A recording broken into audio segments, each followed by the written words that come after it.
الحمدللہ درس قرآن کی یہ نشست نمبر 173 ہے 173، اور اب تک سورہ یوسف کی آیت نمبر 29 تک درس دیا جا چکا ہے۔ آج انشاءاللہ تعالی سورہ یوسف کی آیت نمبر 30 سے درس کا آغاز کیا جائے گا۔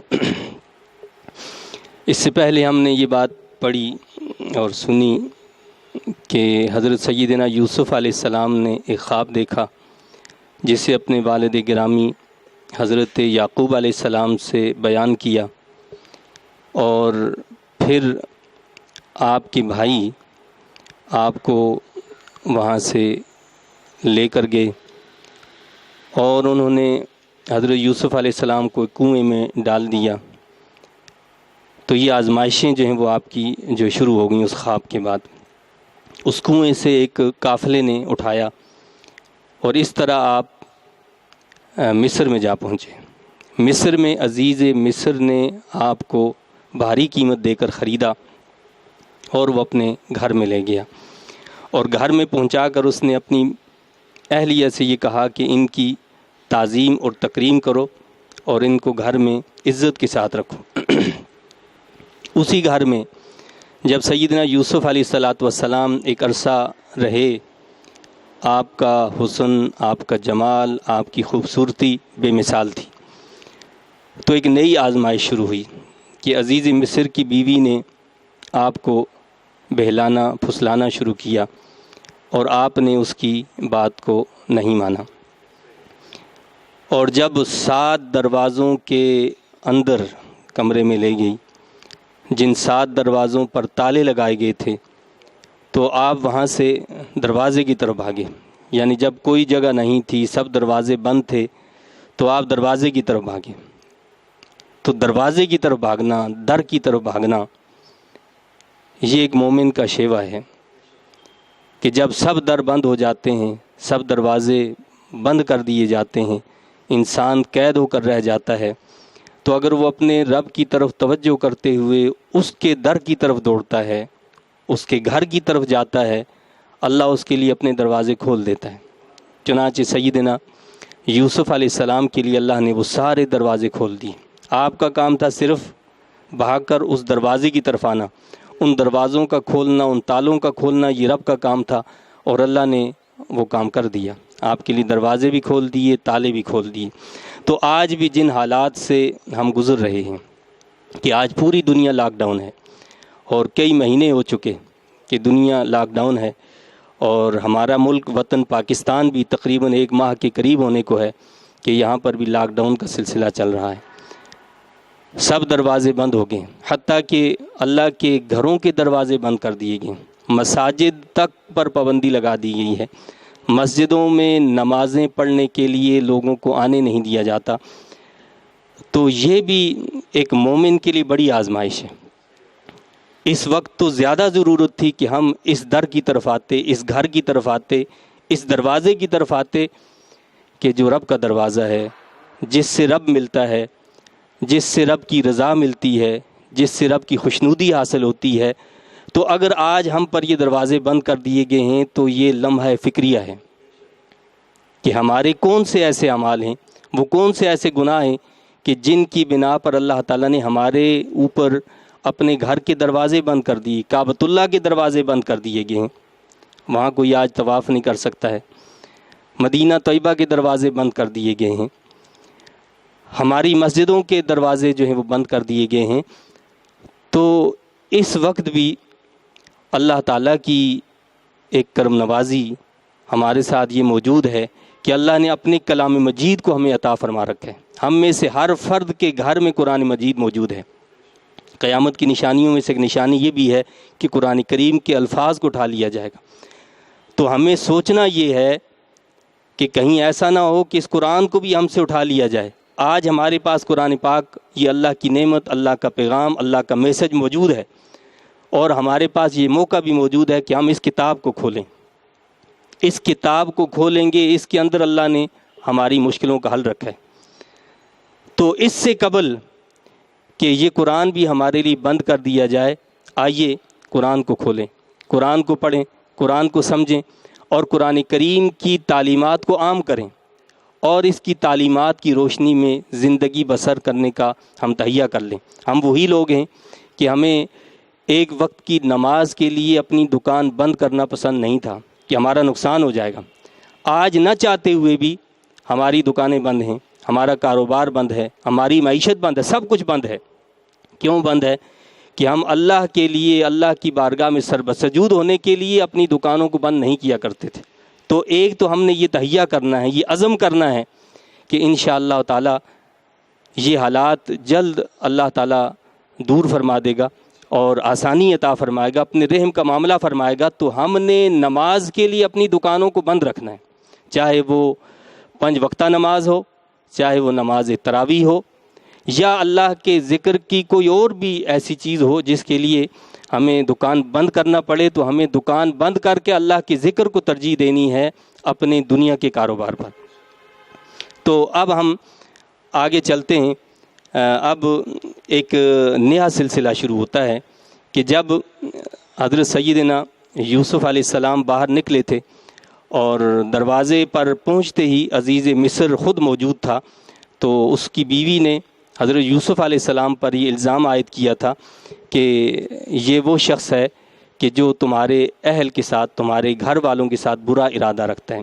تو حضرت سیدنا یوسف علیہ السلام نے اپنی جو ہے صفائی بیان کی اور فرمایا کہ یہ بہلانے پھسلانے والی ہے، میں نے تو ایسا کوئی ارادہ نہیں کیا۔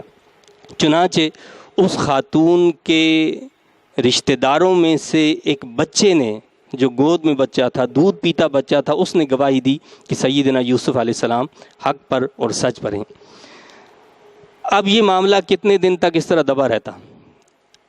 بات محل سے نکلتے نکلتے باہر تک جا پہنچی، وزراء کی بیگمات تک بات جا پہنچی۔ اب باہر چہم گوئیاں ہونے لگیں، باتیں ہونے لگیں کہ جی یہ عزیز مصر کی بیوی کیسی ہے کہ اپنے خریدے ہوئے غلام پر جو ہے یہ عاشق ہو گئی ہے۔ چنانچہ اس کا تذکرہ اس رکوع کی ابتدا میں کیا گیا ہے۔ اللہ کا ارشاد ہے، اعوذ باللہ من الشیطان الرجیم، بسم اللہ الرحمن الرحیم، وقال نسوة في المدینة امرأة العزیز تراود فتاها عن نفسه، اور کہنے لگیں عورتیں شہر میں کہ عزیز کی بیوی بہلاتی ہے اپنے نوجوان غلام کو تاکہ اس سے مطلب براری کرے۔ قد شغفها حبا، اس کے دل میں گھر کر گئی ہے اس کی محبت۔ انا لنراها فی ضلال مبین، ہم دیکھ رہی ہیں اسے کہ وہ کھلی گمراہی میں ہے۔ اب انہوں نے آپس میں باتیں شروع کر دیں۔ آپ خود سوچ لیں کہ جب ایک مصر کے اعلیٰ مرتبے پر فائز شخص کی بیوی ہو اور اس کے جو ہے معاملات جو ہیں ایسے ہوں کہ وہ اپنے غلام کو جو ہے بہلا پھسلا رہی ہو، لوگوں تک یہ بات پہنچے، تو یہ کتنی معیوب تصور کی جائے گی۔ تو عورتیں باتیں کرنے لگیں کہ جی یہ تو کھلی گمراہی میں ہے کہ اپنے غلام کے ساتھ جو ہے وہ اپنی مطلب براری کرنا چاہتی ہے۔ فَلَمَّا سَمِعَتْ بِمَكْرِهِنَّ أَرْسَلَتْ إِلَيْهِنَّ، پس جب زلیخا نے سنا ان کی مکارانہ باتوں کو، تو اس نے انہیں بلا بھیجا۔ اب جب عزیز مصر کی بیوی نے ان عورتوں کی یہ باتیں سنی، وزراء کی بیگمات کی باتیں کہ یہ اس کے بارے میں اس طرح کی باتیں کر رہی ہیں، تو کیا کہا کہ فلما سمعت بمکرہن، ان کی مکارانہ باتوں کو، اس کو مکر سے تعبیر کی ہے، مکارانہ باتوں کو سنا تو اس نے ان کو بلا بھیجا، ان کو بلا لیا۔ یعنی مکر کیوں کہا؟ مکر اس لیے کہا گیا کہ وہ عورتیں جو یہ باتیں بنا رہی تھیں، وہ یہ باتیں دراصل اس لیے بنا رہی تھیں کہ وہ یوسف علیہ السلام کو دیکھ لیں کہ وہ کیسا نوجوان ہے، کہ جس پر اس کی مالکہ، جس نے اس کی پرورش کی ہے، وہ خود عاشق ہو گئی ہے، تو وہ کیسا ہے۔ تو زلیخا نے ان کے لیے دعوت کا اہتمام کیا، بڑی جو ہے زیبائش اور آرائش کی گئی محل کے اندر، اور خوب تکیے لگائے گئے، خوب کھانے چنے گئے، دسترخوان لگائے گئے۔ تو اس نے جب زلیخا نے سنا ان کی مکارانہ باتوں کو، تو اس نے انہیں بلا بھیجا۔ ارسلت الیہن واعتدت لہن متکئا وآتت کل واحدۃ منہن سکینا، اور تیار کی ان کے لیے مسندیں اور جب وہ آ گئیں تو دے دی ہر ایک کو ان میں سے ایک ایک چھری۔ اب انہوں نے کیا کیا کہ مسندیں لگا دیں۔ ظاہر بات ہے اس کا مطلب یہ ہے کہ اس دور میں بھی جب کوئی اچھی محفل ہوتی تھی تو وہ فرشی محفل ہوتی تھی، یعنی یہ چیئرز استعمال نہیں ہوتی تھی، کرسیاں استعمال نہیں ہوتی تھیں، بلکہ فرشی نشست ہوتی تھی، نیچے بیٹھتے تھے، اچھے قالین بچھا دیے جاتے تھے، تکیے بڑے بڑے لگا دیے جاتے تھے، تو بڑے بڑے گاؤ تکیے مسندیں لگا دی گئیں تاکہ ٹیک لگا کر ان پر بیٹھیں۔ اور جب وہ سب بیگمات آ گئیں اور پھر جو ہے ان کے سامنے جو دسترخوان لگایا گیا تھا اس میں کچھ ایسی چیزیں بھی تھیں ظاہر بات ہے جن کو کاٹ کر کھایا جائے، تو لہٰذا اس مقصد کے لیے چھریاں بھی رکھ دی گئیں تاکہ جب وہ اس پھل کو کاٹیں یا گوشت وغیرہ ہو تو اس کو کھانے کے لیے کاٹنے تو چھریوں سے وہ کاٹیں۔ تو اس نے کیا کیا کہ ایک ایک چھری بھی رکھ دی۔ وَآتَتْ كُلَّ وَاحِدَةٍ مِّنْهُنَّ سِكِّينًا وَقَالَتِ اخْرُجْ عَلَيْهِنَّ، ایک ایک چھری بھی رکھ دی اور یوسف کو کہا کہ ذرا نکل تو آؤ ان کے سامنے۔ پس جب فَلَمَّا رَأَيْنَهُ أَكْبَرْنَهُ وَقَطَّعْنَ أَيْدِيَهُنَّ، تو پھر جب یوسف علیہ السلام آئے اور انہوں نے اس کو دیکھا تو اس کی عظمت حسن کی قائل ہو گئیں۔ اب جب سیدنا یوسف علیہ السلام جو ہے تشریف لائے، کہتے ہیں کہ وہ جو عزیز مصر کی بیوی تھی اس نے یہ کیا کہ حضرت یوسف علیہ السلام کو بھی تیار کروایا۔ آپ تو ویسے ہی حسین و جمیل تھے، خوبصورت تھے، لیکن آپ کا بھی بناؤ سنگار کیا گیا، اور بناؤ سنگار کرنے کے بعد جب اس نے یہ دیکھا کہ اب یہ سب وہ پھل اٹھا کر کاٹنے لگی ہیں، چھریاں سب نے اپنے ہاتھوں میں لے لی ہیں، تو سیدنا یوسف علیہ السلام کو دعوت دی گئی، آپ کو بلایا گیا، چونکہ وہ آپ کی مالکہ تھی، اس نے پرورش کی تھی، اس نے بلایا کہ یوسف جو ہیں وہ باہر آ جائیں۔ تو جب سیدنا یوسف علیہ السلام باہر تشریف لائے، آپ کی نگاہیں جھکی ہوئی تھیں، آپ نے ان عورتوں کی طرف ایک نظر اٹھا کر دیکھا بھی نہیں، لیکن جب انہوں نے حضرت یوسف علیہ السلام کو دیکھا، ان خواتین نے یوسف علیہ السلام کو دیکھا تو کیا کیا؟ اکبر نہ ہو، تو حضرت یوسف علیہ السلام کی عظمت حسن کی قائل ہو گئیں۔ وَقَطَّعْنَ أَيْدِيَهُنَّ، اور کاٹ بیٹھیں اپنے ہاتھوں کو، یعنی اس کا یہ مطلب نہیں کہ ہاتھ ان کے کٹ گئے، مقصد یہ ہے کہ وہ چھریاں جو فروٹ پر یا گوشت پر چلنی تھیں وہ ان کی انگلیوں پر چل پڑیں اور ان کی انگلیاں یا ان کے ہاتھ جو تھے وہ زخمی ہو گئے۔ وَقَطَّعْنَ أَيْدِيَهُنَّ وَقُلْنَ حَاشَ لِلَّهِ مَا هَذَا بَشَرًا، تو وہ کاٹ بیٹھیں اپنے ہاتھوں کو اور کہہ اٹھیں سبحان اللہ، یہ انسان نہیں، ان ھذا الا ملک کریم، بلکہ یہ تو کوئی معزز فرشتہ ہے۔ اب یہاں انہوں نے اشارہ کر دیا کہ یہ کیا ہے؟ ملک کریم، یہ تو ایک معزز فرشتہ ہے، یعنی آپ کی پاک دامنی کی طرف اشارہ کر دیا اور آپ کے حسن کی تعریف بھی کر دی کہ یہ کوئی انسانی صورت لگتی نہیں ہے، یہ تو بہت اعلیٰ صورت ہے۔ تو آپ کو یعنی پاک دامن بھی قرار دیا انہوں نے خود، اور آپ کو حسن و جمال میں بہت اعلیٰ اور عرفہ بھی انہوں نے اپنی زبانوں سے یہ کہہ دیا کہ آپ بہت زیادہ جو ہیں حسن و جمال کے مالک ہیں۔ قالت فذلکن الذی لمتننی فیہ، زلیخا فاتحانہ انداز میں بولی، یہ ہے وہ پیکر رعنائی جس کے بارے تم مجھے ملامت کیا کرتی تھیں، یعنی اب کیا ہوا؟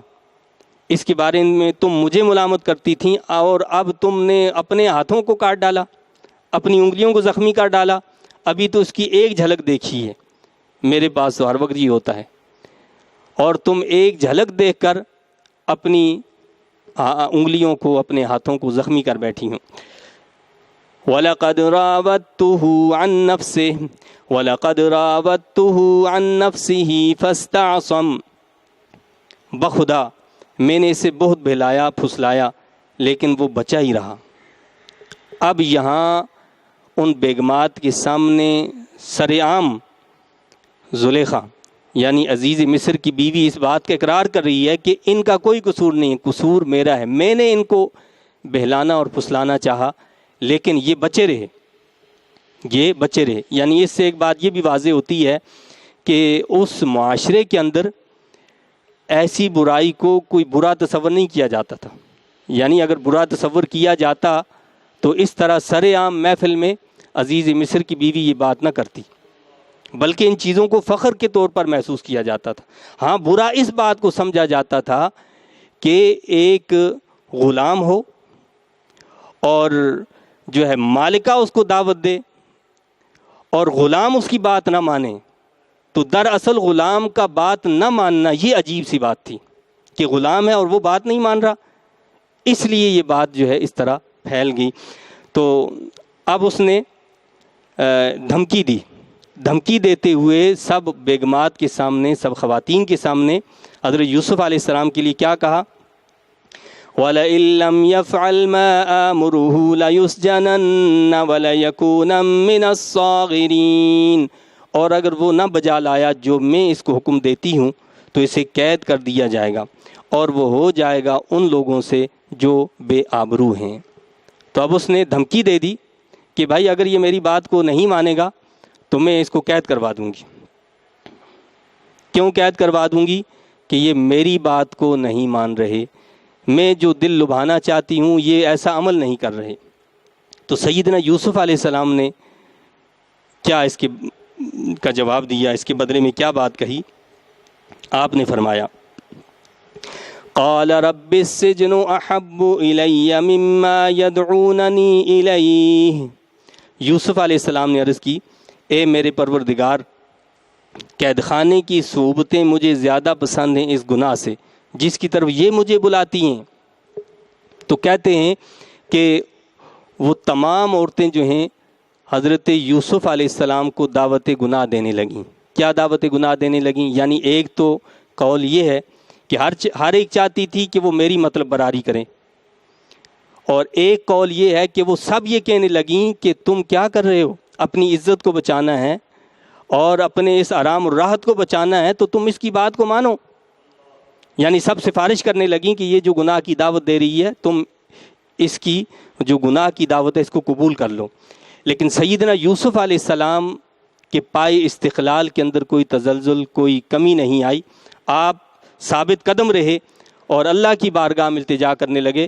فرمایا کہ یوسف علیہ السلام نے عرض کی، اے میرے پروردگار، قید خانے کی صحبتیں مجھے زیادہ پسند ہیں اس گناہ سے یدعوننی الیہ جس کی طرف یہ مجھے بلاتی ہیں، جس گناہ کی طرف یہ مجھے دعوت دے رہی ہیں. اس سے بہتر یہ ہے کہ میں قید خانے میں چلا جاؤں.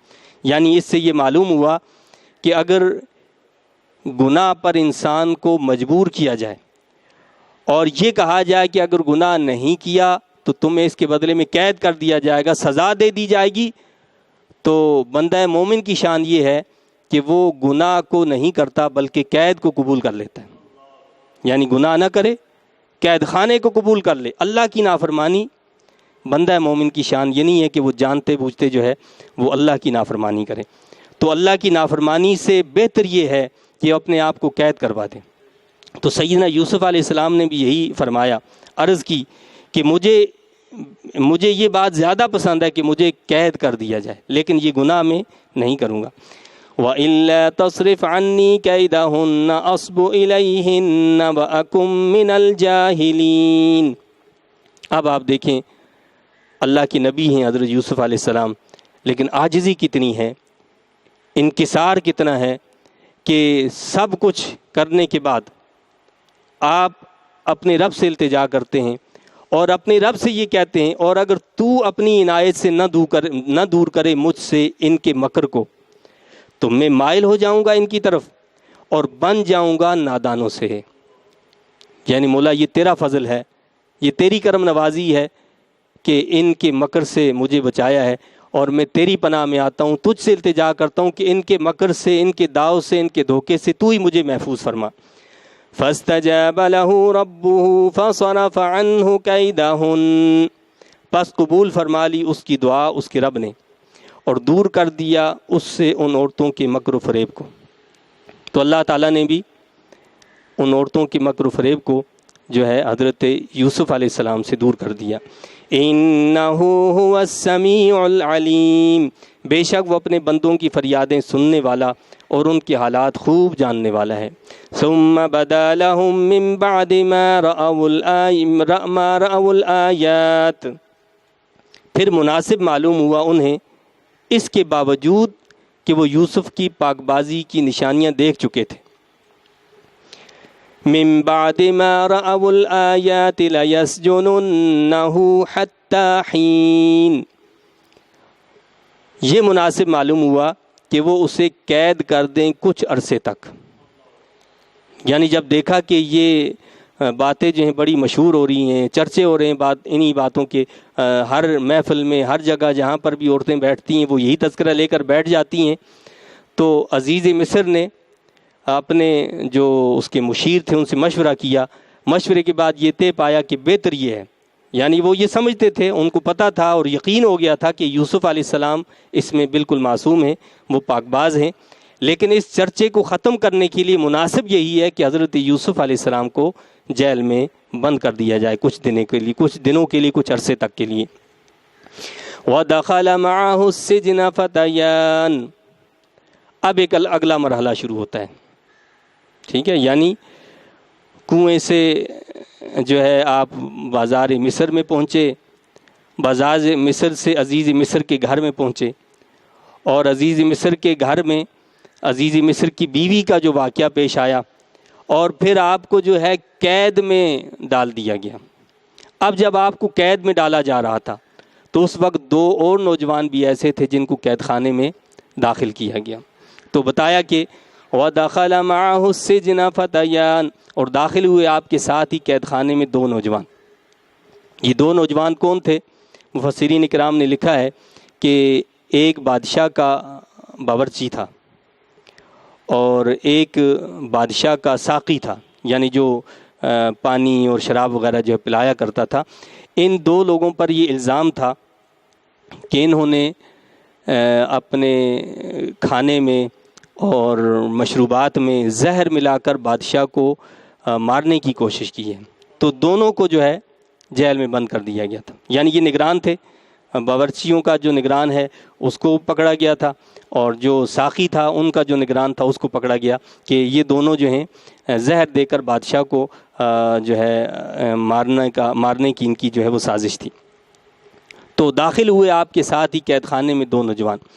قال احدهما انی ارانی اعصر خمرا، ان میں سے ایک نے آ کر کہا کہ میں نے خواب میں اپنے آپ کو دیکھا ہے کہ میں شراب نچوڑ رہا ہوں۔ اب یہ حضرت یوسف علیہ السلام جب قید خانے میں چلے جاتے ہیں، قید خانے کی صورتحال آپ خود اندازہ کر سکتے ہیں کہ اس وقت الحمدللہ ہم قید خانے میں نہیں ہیں، ہم جیل میں نہیں ہیں، بلکہ ہم اپنے گھروں کے اندر بند کر دیے گئے ہیں۔ آج جو دنیا کے اندر لاک ڈاؤن ہے، صرف گھروں کے اندر بند کر دیا گیا، گھروں سے باہر نہیں جانے دیا جا رہا، ہم اپنے گھر کے اندر ہیں، گھر سے باہر بھی نکل جاتے ہیں، لیکن اس کے باوجود یہ زمین اپنی وسعت کے باوجود ہمیں تنگ نظر آ رہی ہے، اور عجیب ذہنی کیفیات ہیں، امن جو ہے وہ ختم ہو گیا ہے، خوف اور گھبراہٹ طاری ہو چکی ہے۔ اس سے آپ اندازہ کر سکتے ہیں کہ وہ قید خانے میں انسان کی کیا حالت ہوتی ہوگی۔ تو سیدنا یوسف علیہ السلام قید خانے میں تھے، لیکن اللہ والے جو ہوتے ہیں جہاں بھی جائیں وہ کہتے ہیں کہ جنگل میں منگل بن جاتا ہے۔ تو حضرت یوسف علیہ السلام بھی جب قید خانے میں گئے تو آپ نے وہاں اس کو قید خانے کو جو ہے اللہ کے ذکر سے آباد کر دیا، وہاں خانقاہ قائم کر دی، یعنی وہ قید خانہ ہی خانقاہ بن گیا۔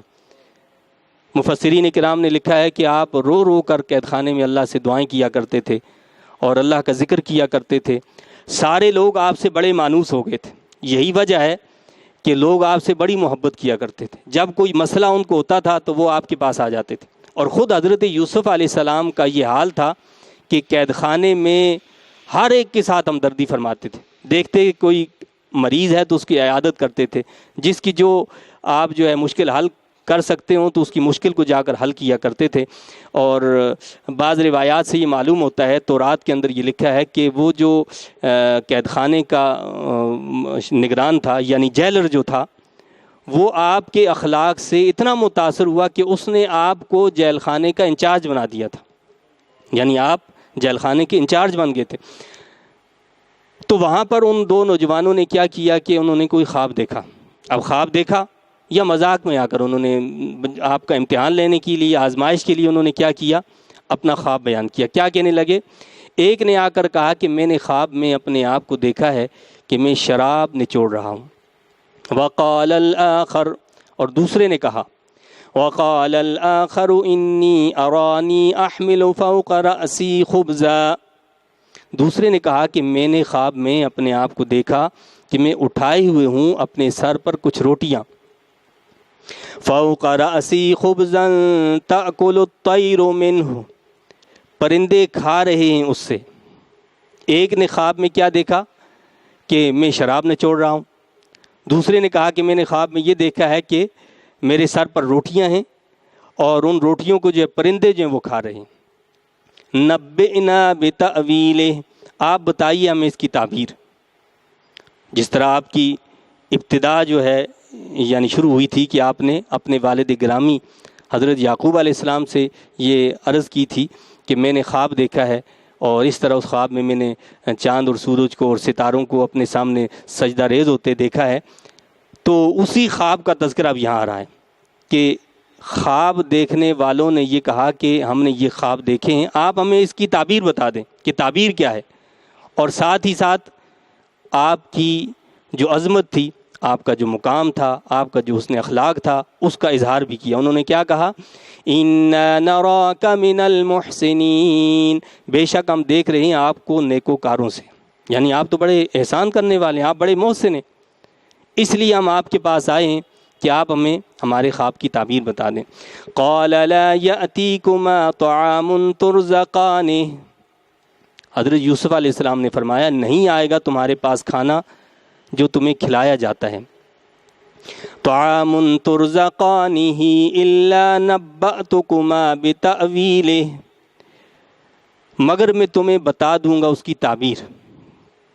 إِلَّا نَبَّأْتُكُمَا بِتَأْوِيلِهِ قَبْلَ أَن يَأْتِيَكُمَا، اس سے پیشتر کہ کھانا تمہارے پاس آئے۔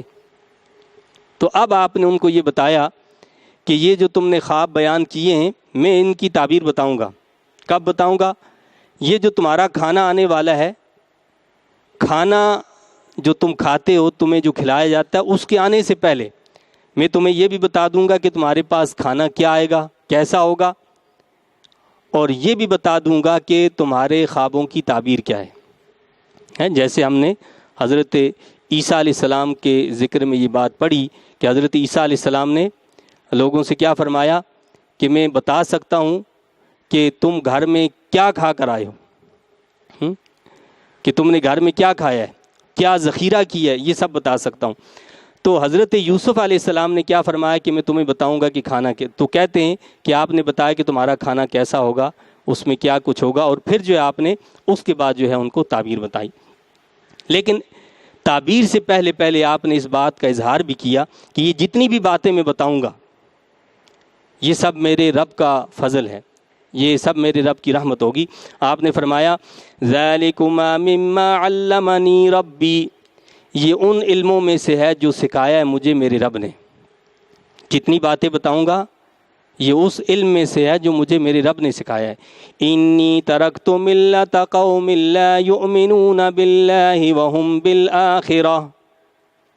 اب آپ دیکھیں حضرت یوسف علیہ السلام نے کس طرح جو ہے تبلیغ کا فریضہ سر انجام دیا، اور ہمیں یہ طریقہ بتایا ہے کہ جب کوئی سائل آئے، سوال کرے، اور اللہ کے پیغام کو پہنچانا جو ہے یہ بہت ضروری ہے، تو قبل اس کے کہ آپ اس کے سوال کا جواب دیں، پہلے اس کو تبلیغ کریں، اللہ کا پیغام پہنچائیں، اللہ کی بات، اللہ کے نبی کی بات اس تک پہنچائیں کہ وہ کیا پیغام لے کر آئیں۔ تو سیدنا یوسف علیہ السلام نے بڑی محبت سے، بڑے پیارے انداز میں ان کو کیا کہا کہ انی ترکت ملت قوم لا یؤمنون باللہ، میں نے چھوڑ دیا ہے دین اس قوم کا جو نہیں ایمان لاتے اللہ پر، نیز وہ آخرت کا کیا ہیں، وَهُمْ بِالْآخِرَةِ هُمْ كَافِرُونَ، نیز وہ آخرت کا انکار کرنے والے ہیں۔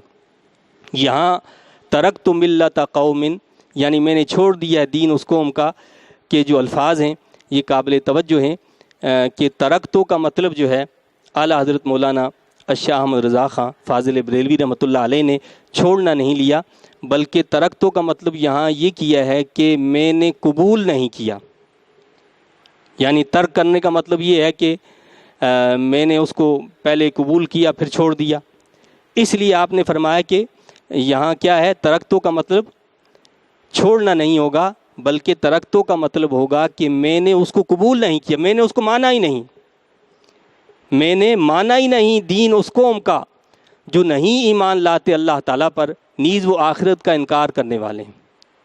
تو آپ نے تبلیغ کی، آپ نے دعوت توحید دی۔ کیا دعوت دی؟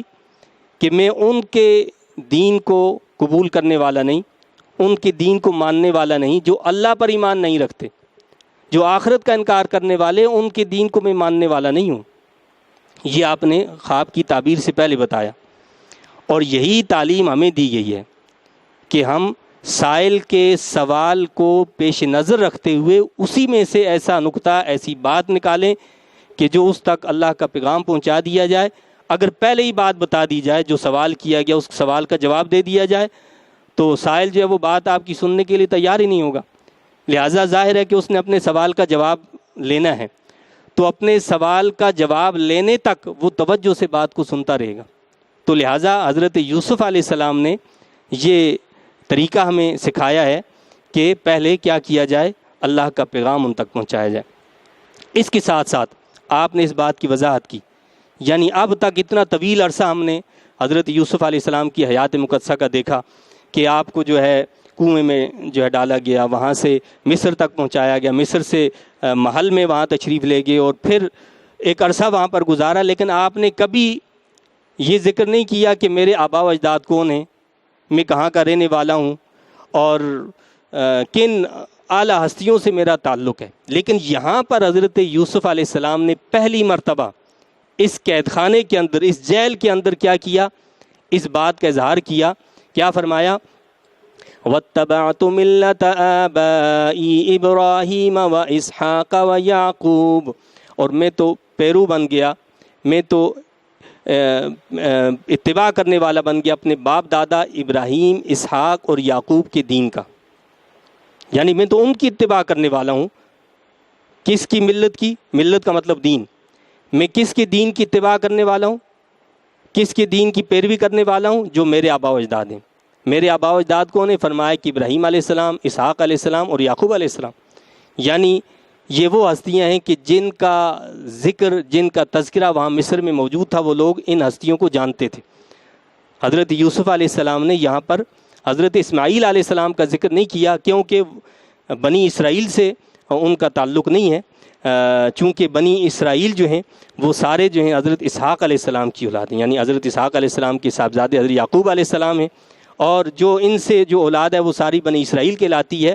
تو لہٰذا اگر حضرت اسماعیل علیہ السلام کا ذکر کیا جاتا تو یہ ایک ناآشنا سا نام ہوتا ان لوگوں کے لیے، اس لیے آپ نے غالباً وہاں حضرت اسماعیل علیہ السلام کا ذکر نہیں کیا، لیکن فرمایا آپ نے کہ میں ان کے دین کی اتباع کرنے والا ہوں، ان کے دین کی پیروی کرنے والا ہوں جو میرے آبا و اجداد ہیں، یعنی ابراہیم علیہ السلام، اسحاق علیہ السلام اور یعقوب علیہ السلام۔ ما كان لنا ان نشرک باللہ من شیء، اور یہ جو ہستیاں ہیں، یہ جن بزرگوں کے نام لیے گئے ہیں، یہ کون ہیں؟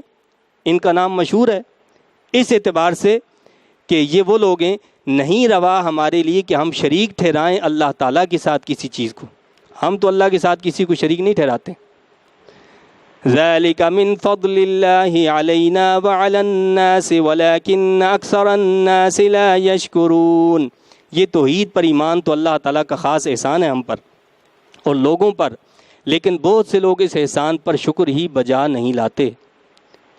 یعنی یہ توحید کی دولت سے مالا مال کرنا، یہ ایمان کی دولت جو ہے، یہ کوئی چھوٹی موٹی چیز نہیں ہے، یہ بہت بڑی اللہ کی نعمت ہے، یہ اللہ کا بہت بڑا احسان ہے۔ لیکن کیا فرمایا کہ اکثر لوگ جو شکر بجا نہیں لاتے، اکثر لوگ جو شکر نہیں کرتے، اس پر غور نہیں کرتے کہ یہ اللہ کا کتنا بڑا احسان ہے۔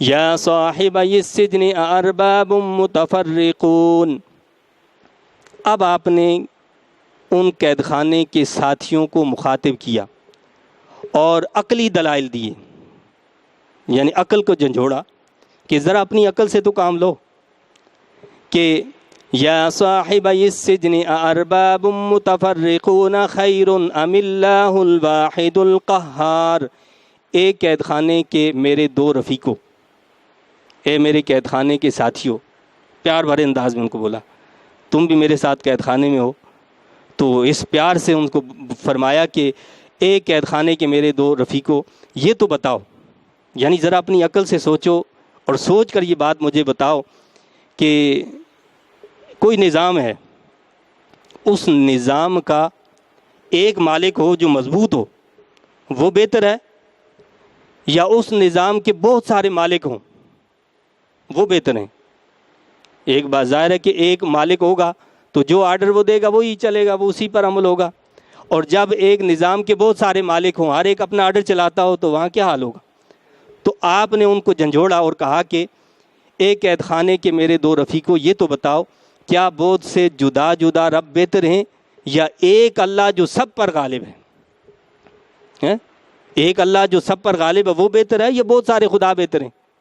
یہ معبود بنا رکھیں، بت بنا رکھیں، ان کی پوجا کرتے ہو، کسی کو کہتے ہو کہ یہ رزق دے گا، کسی کو کہتے ہو یہ اولاد دے گا، کسی کے بارے میں سمجھتے ہو کہ یہ بارش دے گا، مختلف بت بنائے ہوئے، تو یہ بہتر ہے یا وہ واحد اور قہار رب کہ جو سب کچھ دیتا ہے، رزق بھی وہ دیتا ہے، مال بھی وہ دیتا ہے، اولاد بھی وہ دیتا ہے، گناہوں کو معاف بھی وہ کرتا ہے، سختیوں کو دور بھی وہ کرتا ہے، مشکلات کو آسان بھی وہ کرتا ہے، قید خانوں سے نجات بھی وہ دیتا ہے، سب وہ کرتا ہے، تو اس رب کا دامن پکڑ لینا یہ اچھا ہے یا وہ بہت سارے شریکوں کے دامن پکڑ لینا اچھا ہے کہ کسی کے پاس تم رزق کے لیے جاؤ، کسی کے پاس اولاد کے لیے جاؤ، اور یہ مختلف چکر بازیاں جو کرو؟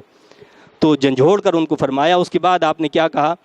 ما تعبدون من دونه الا اسماء سمیتموها انتم وآباؤکم، تم نہیں پوجتے اس کے علاوہ مگر چند ناموں کو جو رکھ لیے تم نے اور تمہارے باپ دادا نے۔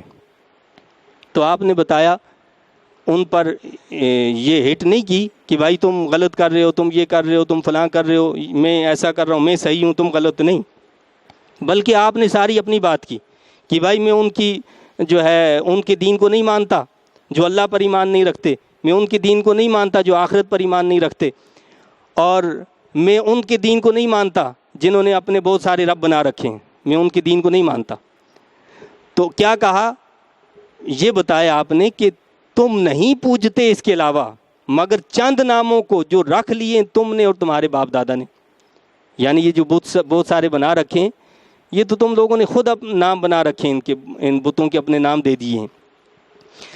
سمیتموها انتم وآباؤکم ما انزل اللہ بها من سلطان، نہیں اتاری اللہ تعالیٰ نے ان کے لیے کوئی دلیل، یعنی جن کی تم پوجا کرتے ہو، جن کو تم معبود سمجھتے ہو، ان کے لیے تو اللہ نے کوئی دلیل نہیں نازل کی ہے، اس پر کوئی دلیل نہیں ہے، کوئی سند ہی نہیں ہے۔ ان الحکم الا للہ، نہیں حکم کا اختیار کسی کو سوائے اللہ تعالیٰ کے۔ امر اللہ تعبدوا الا ایاہ، اسی نے یہ حکم دیا ہے کہ کسی کی عبادت نہ کرو بجز اس کے۔ تو کیا کہا کہ وہ رب کے حکم کا اختیار جس کے پاس ہے، جو حکم دے سکتا ہے، اسی کا یہ حکم ہے کہ اس کے سوا کسی اور کی عبادت نہ کی جائے، کسی اور کی پوجا نہ کی جائے۔ ذالک الدین القیم، آپ نے فرمایا کہ یہی دین قیم ہے، سب سے مضبوط ترین دین یہی ہے، اس کے سوا کسی کی عبادت نہ کی جائے۔ ذالک الدین القیم ولکن اکثر الناس لا یعلمون، لیکن بہت سے لوگ اس حقیقت کو نہیں جانتے۔ یا صاحبی السجن اما احدکما فیسقی ربہ خمرا، اب آپ نے یہ جو تبلیغ کا فریضہ سر انجام دیا، آپ نے دعوت و تبلیغ کا حق ادا کر دیا، ان کو اللہ کی طرف بلایا کہ اللہ کی عبادت کرو، اپنے ایمان کو، اپنے دین کو بھی ظاہر کیا۔ اب ان کی بات کا جواب دیا، ان کے خواب کی تعبیر بتائی کیا تعبیر بتائی آپ نے؟ ایک قید خانے کے میرے دو ساتھیوں، اب خوابوں کی تعبیر سنو، تم میں سے ایک یعنی پہلا تو پلایا کرے گا اپنے مالک کو شراب، یعنی وہ پہلے نے اپنا خواب بتایا تھا نا کہ جی میں نے دیکھا کہ میں شراب نچوڑ رہا ہوں، تو آپ نے اس کو تعبیر یہ دی کہ تم میں سے جو پہلا ہے وہ پلایا کرے گا اپنے مالک کو شراب، یعنی اس کو کوئی سزا نہیں ملے گی، وہ جائے گا اور اپنے مالک کے پاس رہے گا، اپنے بادشاہ کے پاس رہے گا اسی کے ساتھ، اور اس کو اسی طرح جو ہے شراب پلاتا رہے گا۔ اور ایسا ہی ہوا، یعنی جب وہ میں نے آپ کو بتایا نا کہ الزام یہ تھا کہ یہ زہر ملا کر بادشاہ کو جو ہے مارنا چاہتے تھے، تو جب تفتیش ہوئی تو تفتیش میں یہ نکلا کہ جو شراب پلانے والا جو ساقی ہے وہ اس میں ملوث نہیں ہے، اور جو روٹی پکانے والا تھا جو باورچی تھا وہ اس میں ملوث تھا۔ تو آپ نے کیا کہا کہ جو پہلا ہے وہ پلایا کرے گا اپنے مالک کو شراب، وَأَمَّا الْآخَرُ فَيُصْلَبُ فَتَأْكُلُ الطَّيْرُ مِنْ رَأْسِهِ، لیکن دوسرا سولی دیا جائے گا، فَتَأْكُلُ الطَّيْرُ مِنْ رَأْسِهِ، اور نوچ کھائیں گے پرندے اس کے سر سے۔ دوسرے کے خواب کی تعبیر کیا بتائی؟ جس نے کہا تھا کہ میں نے دیکھا کہ سر پہ روٹیاں اٹھایا ہوا ہوں اور پرندے اس کو نوچ رہے ہیں، تو آپ نے کہا کہ تجھے پھانسی پر لٹکا دیا جائے گا اور پرندے تیرے سر کو جو ہے نا وہ نوچیں گے، اور تعبیر ویسی ہی ہوئی۔ آگے آپ نے الفاظ بھی کیا ادا کیے، قُضِيَ الْأَمْرُ الَّذِي فِيهِ تَسْتَفْتِيَانِ، اٹل فیصلہ ہو چکا اس بات کا جس کے متعلق تم دریافت کرتے ہو۔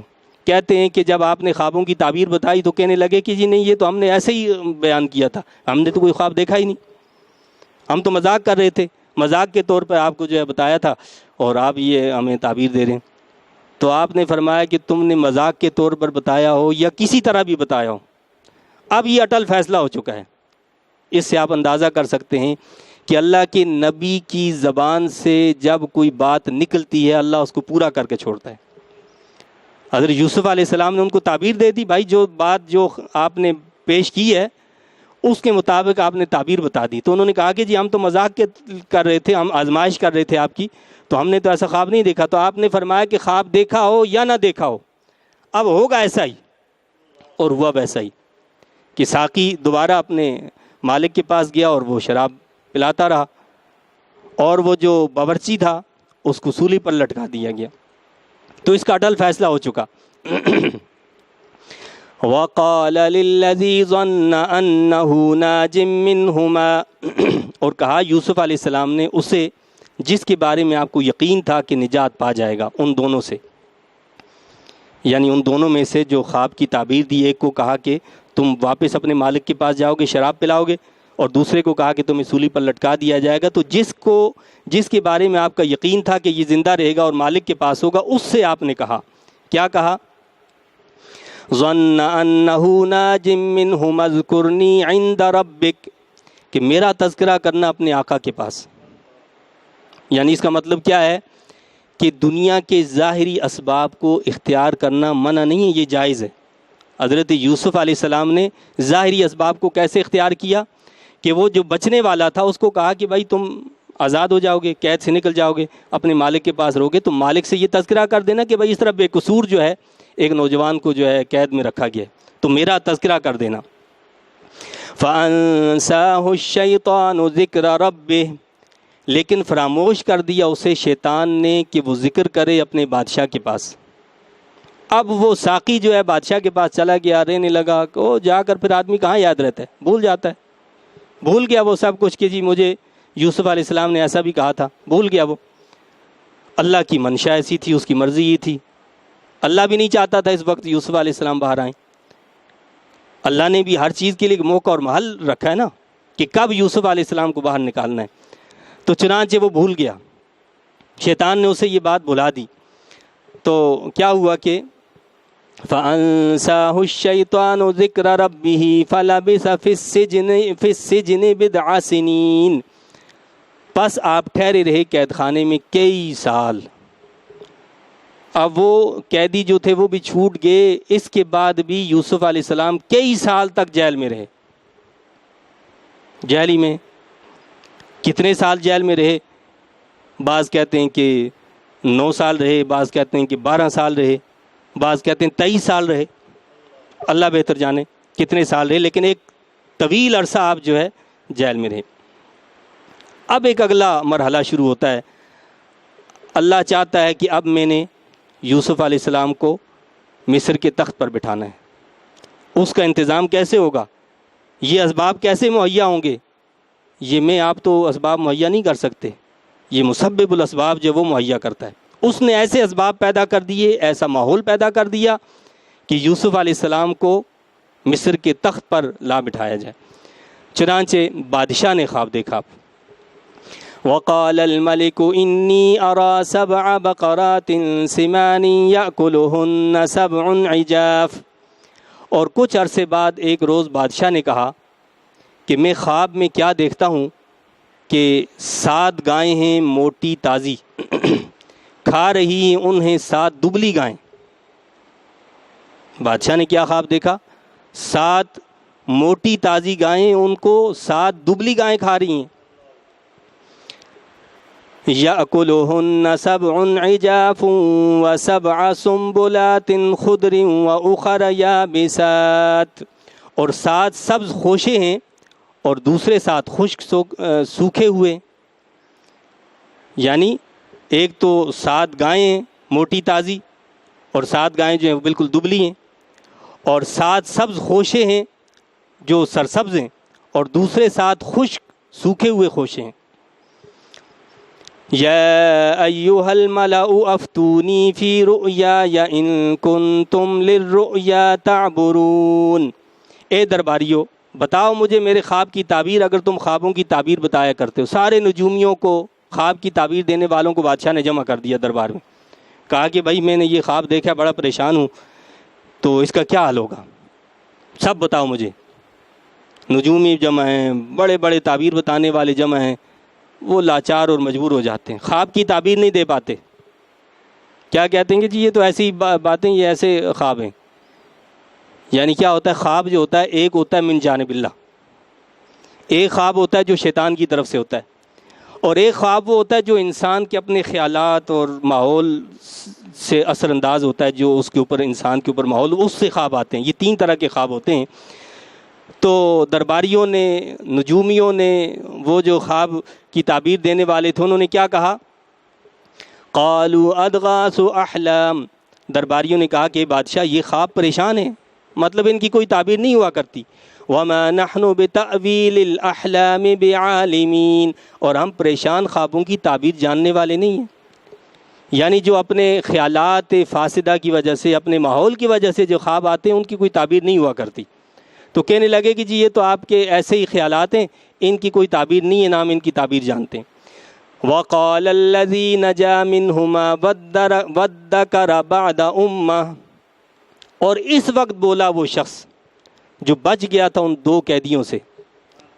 خواب کی تعبیر کا معاملہ آیا نا، وہ ساقی بھی موجود تھا، اور خواب بیان کرنے کے لیے سب کو کہا، کوئی خواب کی تعبیر نہیں بتا سکا، تو اب اسے یاد آیا یہ معاملہ کہ بھائی ہم نے بھی تو خواب دیکھا تھا اور ہم نے جیل میں اس طرح بتایا تھا، اور جو انہوں نے کہا ویسا ہی ہوا۔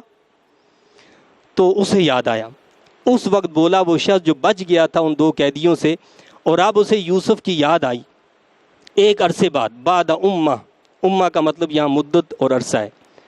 تو کہ اس نے کیا کہا، کہنے لگا کہ وَادَّكَرَ بَعْدَ أُمَّةٍ أَنَا أُنَبِّئُكُمْ بِتَأْوِيلِهِ فَأَرْسِلُونَ، میں بتاتا ہوں تمہیں اس خواب کی تعبیر، مجھے قید خانے تک جانے دیجیے۔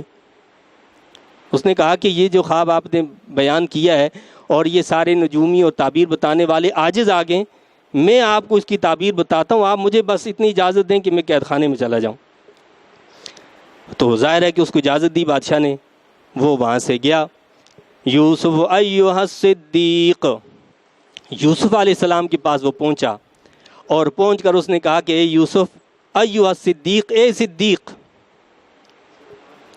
ایک ہوتا ہے صادق، صادق وہ ہوتا ہے جو قول میں سچا ہو، یعنی جو بات کہتا ہے وہ اپنی بات میں سچا ہوتا ہے، اور صدیق کون ہوتا ہے، جو قول و فعل اور عقیدے میں بھی سچا ہو، اپنے قول میں بھی سچا، اپنے فعل میں بھی سچا، اور اپنے عقیدے میں بھی سچا، تو اس نے صدیق کہا۔ اور صادق کون ہوتا ہے؟ کہ وہ جو بات کہتا ہے واقعہ کے مطابق کہتا ہے، اور صدیق وہ ہوتا ہے کہ جو بات وہ کہہ دے واقعہ اسی کے مطابق بن جاتا ہے، یعنی جو بات وہ اپنی زبان سے نکالے ویسا ہی ہو جاتا ہے۔ تو اس نے کہا کہ اے یوسف، اے صدیق، ایھا الصدیق افتنا فی 7 بقرات سمان یأکلہن 7 عجاف، اے صدیق بتائیے ہمیں اس خواب کی تعبیر کہ 7 موٹی تازی گائیں ہیں، کھا رہی انہیں 7 لاغر گائیں۔ 7 موٹی تازی گائیں ہیں، ان کو لاغر 7 گائیں کھا رہی ہیں۔ 7 عجاف و7 سنبلات خضر واخر یابسات، اور 7 خوشے ہیں سرسبز اور دوسرے 7 خوشے خشک۔ یہ خواب دیکھا ہے جو بادشاہ نے بتایا تھا، آپ اس کی تعبیر بتائیں۔ لعلی ارجع الی الناس لعلہم یعلمون، تاکہ میں آپ کا جواب لے کر واپس جاؤں لوگوں کی طرف، شاید وہ آپ کے علم و فضل کو جان لیں، پتہ چلے کہ آپ کیا ہیں، آپ کا مقام کیا، آپ کا مرتبہ کیا، آپ کا علم کیا ہے، تو آپ اس کی تعبیر بتا دیں۔ تو حضرت یوسف علیہ السلام نے اب اس کی تعبیر بتائی، یعنی 7 گائیں موٹی ہیں، 7 گائیں جو ہیں وہ دبلی ہیں، اور 7 سبز خوشے ہیں جو تر و تازہ ہیں، سرسبز ہیں، اور 7 خوشے ایسے ہیں کہ جو کہ خشک ہیں، سوکھے ہوئے ہیں۔ تو حضرت یوسف علیہ السلام نے جواب دیا، قال تزرعون 7 سنین دأبا، پہلی بات تو یہ کہ یوسف علیہ السلام نے اس پر اعتراض نہیں کیا، اس کو کوئی جھٹلایا نہیں، اس کو کچھ نہیں کہا کہ بھائی تو میں نے کہا تھا تم نے یاد ہی نہیں دلایا، میں تمہاری بات نہیں مانوں گا، میں تمہیں جواب نہیں دوں گا، تو ایسا کچھ بھی نہیں کیا، بلکہ آپ بڑی خندہ پیشانی سے اس کے ساتھ پیش آئے، اور جو خواب اس نے بیان کیا آپ نے اس کی تعبیر بتائی، نہ صرف یہ کہ تعبیر بتائی، اس کا حل بھی پیش کر دیا۔ وہ لوگ کہتے ہیں نا کہ جی وہ مسجد کا مولوی کیا جانے کہ دنیا کے معاملات کیا ہوتے ہیں، نبی کا مقام تو بہت بلند ہوتا ہے، اور پھر نبی کے بارے میں کوئی یہ سوچے کہ نبی تو صرف نعوذ باللہ دین جانتا ہے، باقی دنیا کا کچھ پتہ نہیں ہوتا، ایسا نہیں ہے۔ یہ حضرت یوسف علیہ السلام کی بات سے آپ اندازہ کریے کہ آپ نے کوئی کاشتکاری نہیں کی ہوئی تھی، کوئی کھیتی باڑی نہیں کی، آپ تو بچے تھے، کنویں میں ڈال دیا، وہاں سے اس طرح محل میں آ کر بیٹھے، لیکن آپ نے حل کیسے بتایا؟ یعنی اللہ تعالیٰ نبی کو نہ صرف یہ کہ دین سکھاتا ہے، شریعت دیتا ہے، شریعت سکھاتا ہے، بلکہ دنیا بھی سکھاتا ہے اللہ تعالیٰ، نظام دنیا کا کیسے چلے گا یہ بھی سکھاتا ہے اللہ تعالیٰ۔ تو یوسف علیہ السلام نے فرمایا، آپ نے فرمایا کہ تم کاشت کرو گے 7 سال تک حسب دستور۔ آپ نے کیا فرمایا؟ 7 سال تک تم کاشتکاری کرو گے۔ فما حصدتم فذروه في سنبله الا قليلا مما تأكلون، تو جو تم کاٹو گے اسے رہنے دو خوشوں میں، مگر تھوڑا سا ضرورت کے لیے نکال لو جسے تم کھا لو۔ اب آپ نے کیا کیا؟ آپ نے ان کے خواب کی تعبیر بتائی، تعبیر یہ دی کہ وہ جو 7 گائیں موٹی تازی ہیں، یہ دراصل 7 سال ایسے ہیں کہ جن میں بڑی فراوانی ہوگی، بڑی کاشتکاری ہوگی، بڑی فصلیں اگیں گی اور سب کچھ ہوگا، لیکن ان 7 سالوں میں جب فراوانی زیادہ ہوگی تو مشکل حالات کا جو ہے خیال رکھنا ہے۔ بعض لوگ کہتے ہیں نا جی وہ صبح آپ نے کھایا شام کی فکر نہ کرو، ایسا نہیں ہے، بلکہ کیا ہے کہ فراوانی کے حالت میں، خوشحالی کے حالت میں مشکل حالات کے لیے کچھ نہ کچھ بچا کر رکھو۔ یہ حضرت یوسف علیہ السلام فرما رہے ہیں، یعنی آپ نے 7 گائیں جو موٹی تازی ہیں ان کو فراوانی کے 7 سال سے تعبیر کی ہے، اور وہ جو 7 گائیں تھیں دبلی پتلی، اس کو آپ نے قحط سالی سے تعبیر کی ہے کہ 7 سال پھر آئیں گے جو اس میں قحط سالی ہو جائے گی، اگر تم بچا کر نہیں رکھو گے تو معاملہ ختم، رو دو پھر۔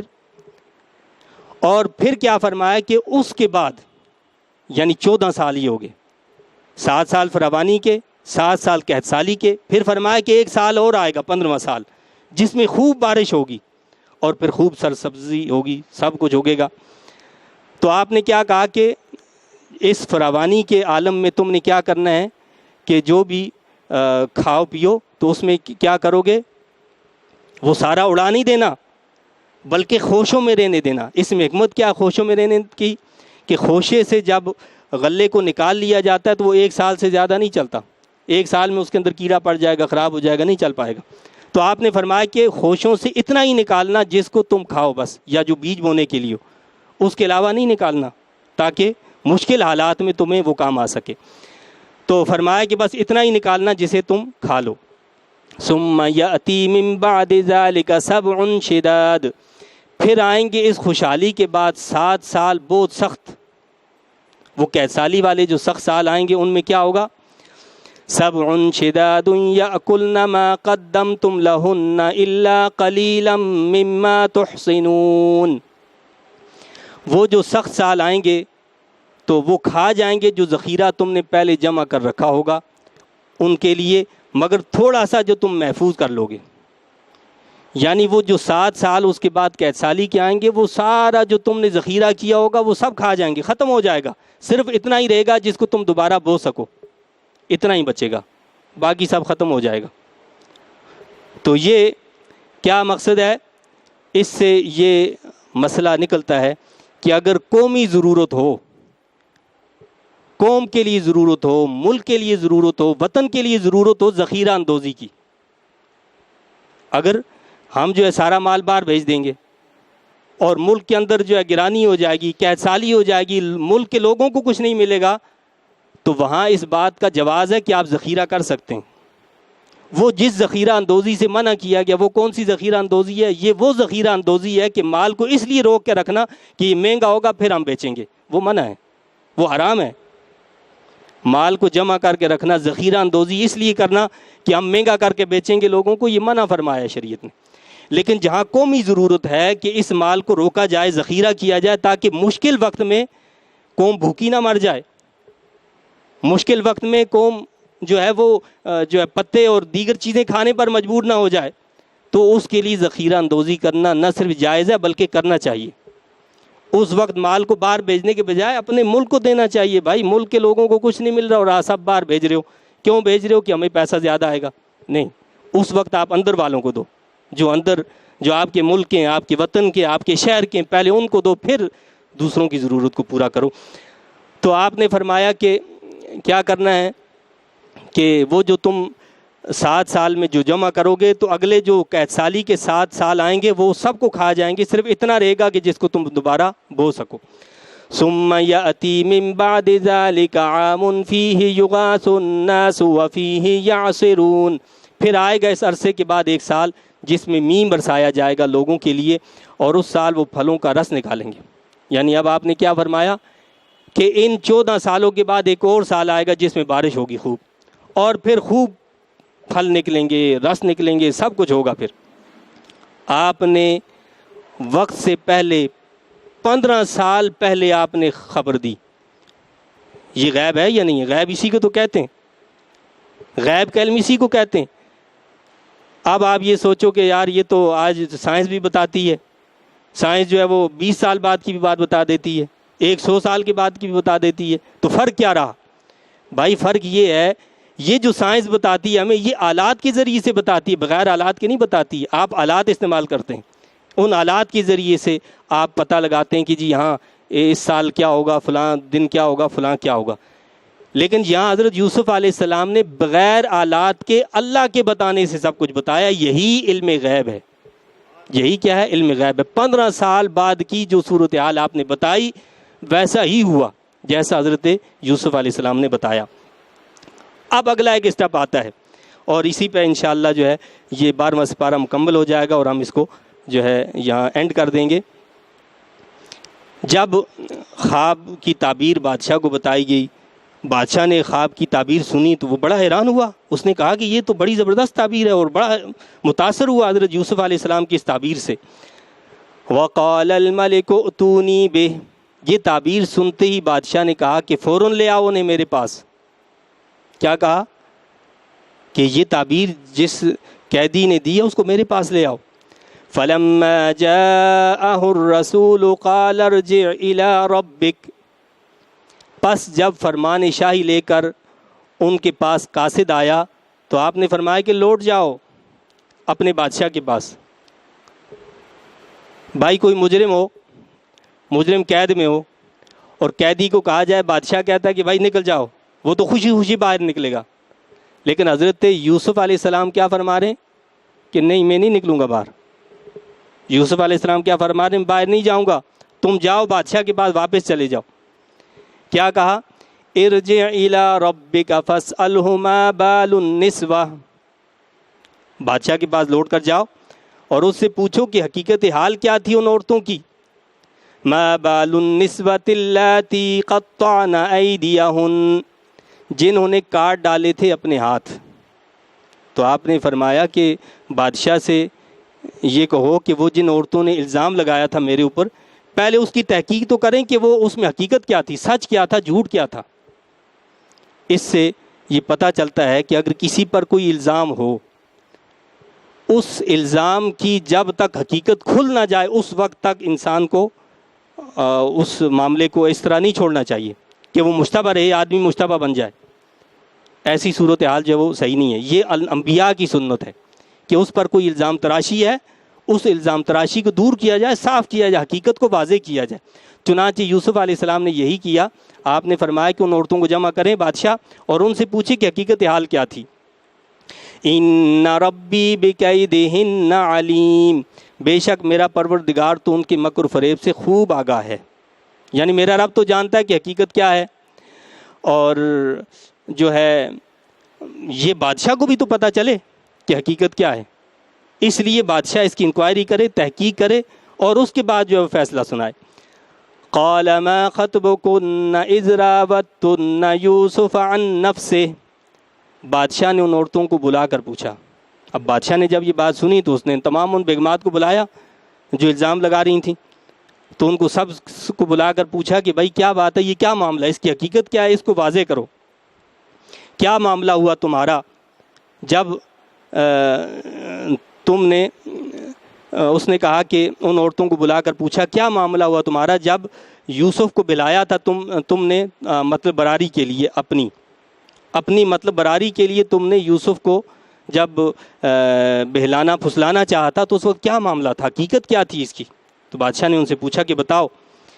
قلنا حاشا للہ ما علمنا علیہ من سوء، اب وہ جو الزام لگانے والیاں تھیں وہ خود بول پڑیں، بھرے بازار میں بول پڑیں، کیا کہنے لگیں؟ حاشا للہ، ہر عیب سے پاک ذات اللہ کی ہے، نہیں معلوم ہوئی ہمیں تو اس میں ذرا بھی برائی، ہم نے تو ذرا بھر بھی اس کے اندر برائی نہیں دیکھی۔ قالت امرأۃ العزیز الآن حصحص الحق، اب عزیز مصر کی بیوی بھی بول پڑی۔ کیا کہا اس نے؟ عزیز کی بیوی کو یارائے ضبط نہ رہا، کہنے لگی اب تو آشکارا ہو گیا حق، یعنی جس طرح انہوں نے واضح اقرار کر لیا کہ غلطی یوسف علیہ السلام کی نہیں ہے، غلطی تو ہماری ہے، تو اس نے بھی کہا کہ اب حق ظاہر ہو چکا ہے کہ غلطی ان کی نہیں ہے، غلطی تو ہماری ہے۔ تو اس نے کہا کہ اب تو آشکارا ہو گیا حق، انا راودتہ عن نفسہ، میں نے ہی اسے پھسلانا چاہا تھا اپنی مطلب براری کے لیے۔ بڑے بازار میں اس نے خود اقرار کیا کہ یوسف علیہ السلام کا کوئی ایسا ارادہ نہیں تھا، میں نے اپنی مطلب براری کے لیے اس کو بہلانا پھسلانا چاہا تھا۔ راودتہ عن نفسہ وانہ لمن الصادقین، بخدا وہ تو سچا ہے۔ عزیز مصر کی بیوی نے خود اپنی زبان سے کیا اقرار کیا کہ مطلب براری تو میں چاہتی تھی، وہ تو سچے ہیں، جو بات انہوں نے کی وہ بالکل برحق ہے۔ ذالک لیعلم انی لم اخنہ بالغیب، یوسف علیہ السلام نے کہا یہ میں نے اس لیے کہا تھا تاکہ عزیز جان لے کہ میں نے اس کی غیر حاضری میں خیانت نہیں کی۔ یعنی یوسف علیہ السلام نے فرمایا کہ بھائی یہ جو میں نے تحقیق کا کہا یہ اس لیے کیا ہے کہ عزیز مصر نے میری پرورش کی ہے، اپنے گھر کے اندر مجھے بڑی عزت دی ہے، وہ کہیں ایسا نہ سمجھے کہ میں نے اس کے ساتھ خیانت کی ہو، تو میں نے یہ اس لیے کیا تاکہ اس پر واضح ہو جائے کہ میری طرف سے کوئی خیانت نہیں ہے، اگر یہ یوسف علیہ السلام نے فرمایا ہے۔ اور بعض مفسرین نے یہ بھی کہا کہ یہ یوسف علیہ السلام نے نہیں بلکہ عزیز مصر کی بیوی نے کہا ہے کہ میں نے اس لیے کہا تاکہ جان لے کہ میں نے اس کی غیر حاضری میں خیانت نہیں کی، کہ یوسف علیہ السلام کے قید میں بند ہونے کے بعد میں نے ان کے بارے میں کوئی خیانت نہیں کی، میں نے ان کے بارے میں کوئی ورغلایا نہیں ہے، میں نے ان کے بارے میں کوئی بری بات نہیں کی ہے۔ تو بہرحال تو یوسف علیہ السلام نے کیا کہا کہ میں نے اس لیے کہا تھا تاکہ عزیز جان لے کہ میں نے اس کی غیر حاضری میں خیانت نہیں کی۔ لم اخنہ بالغیب وان اللہ لا یہدی کید الخائنین، اور یقیناً اللہ تعالیٰ کامیاب نہیں ہونے دیتا دغا بازوں کی فریب کاری کو۔ تو جو دغا باز ہوتے ہیں، جو خیانت کرنے والے ہوتے ہیں، اللہ ان کو کامیاب نہیں ہونے دیتا، وہ کامیابی سے جو ہے نہیں نکل سکتے بلکہ وہ ناکام ہو جاتے ہیں، وہ رسوا ہو جاتے ہیں۔ تو میں جو فتح کے ساتھ کامیابی کے ساتھ باہر آیا ہوں، یہ کیا ہے؟ یہ اس بات کا بین ثبوت ہے کہ میں خیانت کرنے والا نہیں ہوں۔ یہ میرے رب کی مہربانی، یہ میرے رب کی کرم نوازی ہے۔ اللہ کا شکر ہے کہ آج ہمارا 12واں سپارہ جو ہے وہ مکمل ہو گیا ہے، اور یہ سورہ یوسف کی آیت نمبر 52 ہے۔ اللہ تعالیٰ سے دعا اور التجا ہے کہ اللہ تعالیٰ ہمیں اپنے کلام مجید کی سمجھ عطا فرمائے، اور اپنے کلام مجید کو سمجھ کر اس کی تعلیمات کے مطابق عمل کی توفیق عطا فرمائے۔ آمین۔ وآخر دعوانا ان الحمد للہ رب العالمین۔